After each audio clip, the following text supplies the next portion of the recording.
Yo, what is going on, ladies and gentlemen? Thank you for clicking on my channel. It's been a while and I've got a reason for that. I'm currently at my mum's. I'm dog sitting. I've been moving my stuff to and from. I've fetched my PC here, so I apologise if the sound quality is not the best.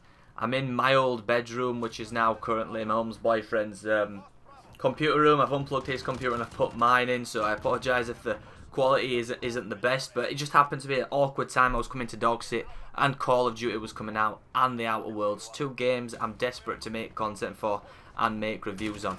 If you're just clicking on this video to find out whether the new Call of Duty is worth buying, before I go on in the video, in my words, yes it is. You've got plenty of game modes, the multiplayer has been rejuvenated in a sense, the campaign is more hard hitting in the first two missions than every single Call of Duty since Black Ops 2 has been. That's like the shortest review ever, but without me going in depth, it's definitely worth a buy. For £40, you'll have bundles of fun. But whether this is a rainbow period, we'll see. After a week, I'll see if I'm bored, and obviously, I'll make an update video then. So Harry, what's different about this Call of Duty? I hear you asking. I can hear. Well, multiplayer feels like a mixture of Battlefield and Call of Duty when it was in its prime. So Modern Warfare 2, Black Ops 1, Modern Warfare 3, even though lots of people didn't like it, that was a fantastic online shooter. It feels like it's gone back to its roots. The kill streaks aren't overly complicated, they're back to simple kill streaks. You've got your UAV, your lightning strikes, different variations of helicopter. You've also got ammunition packs now and various other little things which remind me of Battlefield. So you can drop ammo packs now for your teammates. You can get recon drones which aren't part of your kill streak, which I just think adds a lot more variety to the game instead of everyone thinking the Rambo. And I'll say this from off the bat, you can't really Rambo in this game. I know you're probably seeing me do it in this gameplay clip on screen now, but it does punish you a lot more than in previous games. It's a lot harder to go Rambo mode in this game when you compare it to every other Call of Duty of the past, and that is something I personally like. I couldn't get any of my friends online for the gameplay you're seeing now, which is kind of why I was soloing it. I was trying to talk and lots of people weren't responding, so I thought fuck it. I had a blast. In terms of game modes, you've got Team Deathmatch, Domination, Ground War, which is now fucking absolutely massive and features vehicles. Lots of the game modes do feel more refined. I mean, you've even got peeking mechanics now, so when you go up to a wall you can peek round the corner, which I can't believe has never been in any Call of Duty ever. This is the first Call of Duty to implement that online as well as single player. And it's baffling when you think about such a simple mechanic that's been absent from the most popular FPS franchise of all time in Call of Duty, and it's never had such a simple mechanism. It's mind-boggling when you think about it, but it makes a world of difference here. So you can be more technical by peeking round corners, exposing less of your body. I found it helped quite a lot. Obviously, in terms of multiplayer, you unlock creator class at level 4, but the classes which are already pre-made for you are pretty damn good. I think in my first game I got 2.6 KD with the first preset class, which features the AUG, which I picked thinking it was an assault rifle. Knowing this game, it's been turned into a submachine gun. I don't know if they've cut half of it off and made it a SMG. It's my favourite game so far anyway, lads. In lots of these gameplay clips, you'll see me using the AUG, or AUG, if you want to call it that. It's fucking OP. I'm going to be honest with you. The time to kill seems a lot faster. I'm sure they said it was going to be harder, but it seems faster. You can't take as many bullets. When you're being suppressed, you feel like you're being suppressed. The bullets have more weight to them now. So if you're sat in the corner and you've got two people firing at you, your screen starts going slightly fuzzy, and you feel like, holy shit, I need to get myself out of this corner now. I need to find alternative cover. It's not safe here. Where I've never felt that in any Call of Duty game before. Now I'm sure there's going to be tons of people like, you're sucking Call of Duty's dick. Well, no, I'm not. I'm just saying what I've noticed so far from my 4 or 5 hours worth of gameplay, and that's that I'm enjoying this game. That might change in a week, but it's no Call of Duty World War II. It's not shit. When I first started playing that, I didn't really have any fun. and playing the single player was a fucking chore. I only did that to leave a review on COD World War 2. And in the single player on this, I've played 2 missions so far. One was really quite... I've played 2 missions so far. One was really quite strong. Terrorists basically bombed London and started detonating themselves and running around with suicide vests on, blowing themselves up. And you was a member of the British police, which, how they reacted in the game, that they weren't prepared. They was giving police pistols, and apparently they had knowledge that this terrorist attack was going to happen.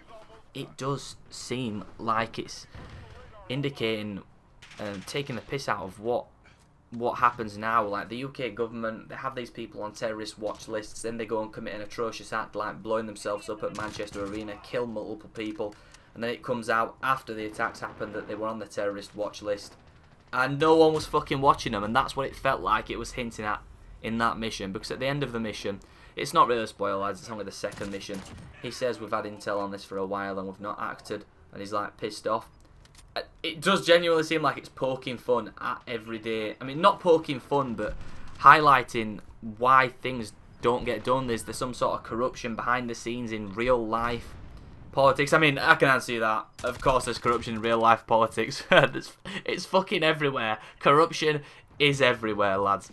But I've never seen a game take on that like responsibility of showing that, especially a game as big as Call of Duty. I didn't think they'd dare venture down that road because they'd be too scared of pissing people off, but no, genuinely, it doesn't seem like they're scared of pissing people off. I mean, they proved that in Modern Warfare 2, but I didn't think they'd have the balls, Infinity Ward that is, to do it again, and they've done it again. And in my opinion, lads, this is the best Call of Duty since Modern Warfare 2. Now, I know I'm only 5 hours in, and my feelings may change, but I genuinely feel that from what I've played so far. The guns feel weighty. Each gun does feel and handle different. The snipers actually feel useful for the first time in years. I was using the Dragunov sniper, and it's 1 shot, 1 kill, like it fucking should be. You'd use any other sniper apart from the Barrett 50 cal in any other Call of Duty, and it never kills them in 1 hit. You've always got to hit them twice, and once they've been hit once, they'll run off. And they actually feel weighted in this. You hit them in the chest, the head, anywhere on the body, it's a 1-shot kill. And that's maybe where they said that they've made it a lot, I don't know, easier to kill people. It feels more realistic. It does feel more realistic with the guns, with the recoil, with the sounds. The gun sounds are phenomenal now. They are on par with Battlefield, whereas in the past, I've always taken the piss out of how guns feel and how they sound in Call of Duty games. They've always sounded really tinny, and then you go and play Battlefield and you're like, holy fuck, why does Battlefield not have more players? The gun sounds are amazing, the graphics are amazing. But then they go all SJW-fied and they fuck it up that way. One thing that's irritating me so far in the campaign is every single major person of power seems to be a woman. If they're just like, I'm sorry, we cannot give the major power roles to the men because we're going to piss people off enough with the civilian killing in single player, so we've got to give all the places of power to the females. I mean, what? When on earth is a female the head of the fucking army?